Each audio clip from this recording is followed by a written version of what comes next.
Thank you very much, Moses. We'll now go to Kelly, who will tell us about the Singaporean case study. Thank you very much. It's working, right? Thank you very much. I think it was a pleasure to be part of this study and to be joining here today. I think it's a very important study, in particularly thinking about some of the points Vanessa discussed there, which include, we know AI is reshaping many things and many different sectors, and will no doubt impact science, how we currently collect data, the research, the impact that will have across every other sector, as well as science normally is the foundation for many other things that we see connecting and happening across the world. And so speaking for Singapore, as we saw there, they were very advanced in 3 out of the 4 pillars that you have there. Where there's a challenge is in relation to data, to talent shortage. So I'll speak a little bit about human skills, but I think speaking for what we see in terms of strength that comes out of Singapore, a very small economy with relatively small population, but very agile, and has started many years ago on the AI strategy. And that AI strategy started very early with the idea that they saw how AI will reshape many of the processes and priorities for the government, and science being one of them, undoubtedly. They have a strong agenda for building Singapore as a smart city. So they have very much been thinking for many years now how you can move to integrate AI and become embedded across different sectors, and making science a part of that as well. So you have a really great amount of programs and initiatives in place across various different sectors. Particularly for science, we see AI for Science Initiative, which speaks of about 120 million of funding dedicated to just focus on this specific space.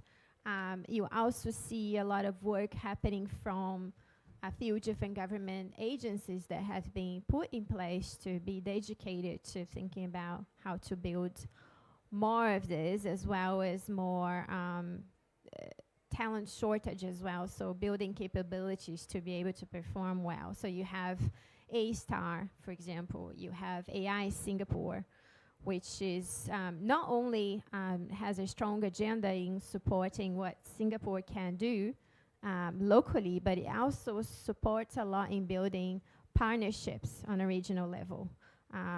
You have, for example, Sea Lion, which has been launched as Singapore's large language model. And the idea was, I think governments are very specific about not having a copy and paste exercise from Silicon Valley when adopting AI locally. And Sea Lion was an example of that. How do we create here a large language model, but we use data according to our own values and our own priorities locally, right? This is the same for the whole Southeast Asia, because what you see happening with Sea Lion now is how Singapore is also exercising influence and support over coordination with other countries in the region, as it goes about supporting that as well. So there is the role that you see there, what Singapore is for Southeast Asia. Similarly, we also contributed around Fiji, right, for the Pacific Islands. Similarly, what you see Fiji becoming for the Pacific Islands is because they are ahead of the curve in many things. There is a certain leadership level that is involved in how they can also go about supporting other economies, right? In terms of challenge, we see the area of you're still struggling as a small economy with talent shortage, right? And particularly when it comes to issues about detecting explainability in science, biases, how research is being done, how do we protect the future of science well, ensuring that it continues to be independent and as a foundation for what we can rely on going forward, is that you must also prepare humans to work well alongside the technology.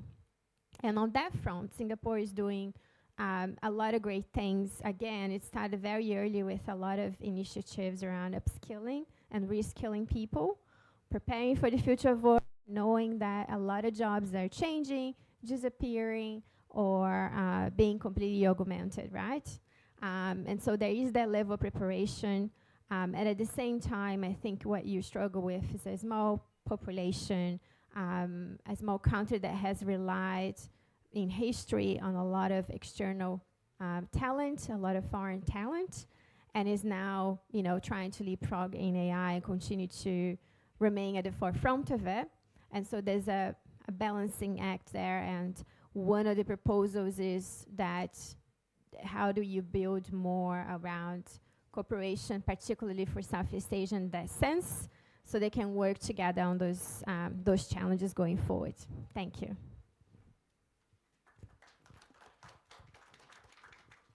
Thank you very much, Kelly. And we'll now go to the third case study, which is India, and we'll give the floor to Jibu to talk to. Thank you, Felix. So one thing I have noticed, as Moses was also speaking, right? Most countries have AI strategies now. Even smaller countries like Namibia, Mauritius, they have all came up with AI strategies. But what very few have is a research ecosystem ready for AI. That's what missing from all of these AI strategies, right? So, and I want to emphasize that this readiness for research ecosystem is about universities, and how they can access compute data and governance equally as well. So coming to India, India has clear ambitions, like, again, coming to what you said, Moses, more strategies seems to be an aspiration, putting it out there. So we have been having this large scale experiment in public AI infrastructure. That has been the larger message of the summit as well, building DPIs on AI. But one thing specific about India is still a country which is kind of struggling or in the face of capacity building right now. And so coming to the strengths of India, right? The biggest strength of India when it comes to a research and scientific research point of view is its strong DPI tradition. We have the UPI system, the Aadhaar, and many other platforms it has built, which has provided the strong governance support, but as well as a larger use of technology in general, right? Furthermore, there is this growing policy attention towards AI, compute and data set, which is very visible, how the government is shaping its policy and the latest announcements and things like that. And the third most important aspect is the huge talent pipeline India has.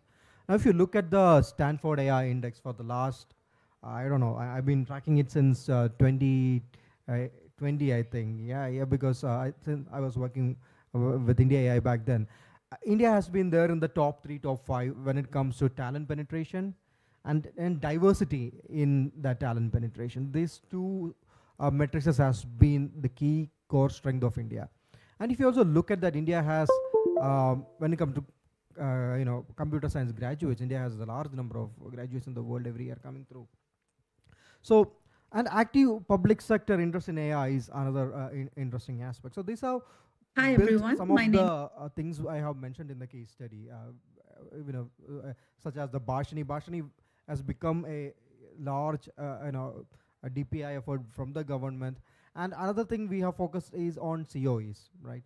So back then, in 2024, when we wrote the case study, India has announced 4 AI-related COEs, Center of Excellence, and now we have already have 3 of them already implemented in healthcare, agriculture, and sustainable cities. and another one is announced that will be coming soon on education in IIT Madras as well. But it's not all roses, I will say, because we are notorious for the budget allocations for R&D in our country. I think when we compare to the countries we are competing with, whether it's China or any other emerging other countries closer to us, we are very even with Singapore. India allocates very little of its overall spending in research and development. But one of the larger challenges when it comes to an AI point of view is the scarcity of compute, right? Especially outside the elite institutes. I mean, we recently procured 14,000 GPUs, and now access to those GPUs are being given through subsidized access is being given by India AI Mission. But the larger questions like these GPUs have a lifespan. It's easy to say we procured 14,000 GPUs, but the GPUs, what will you do after 3 years?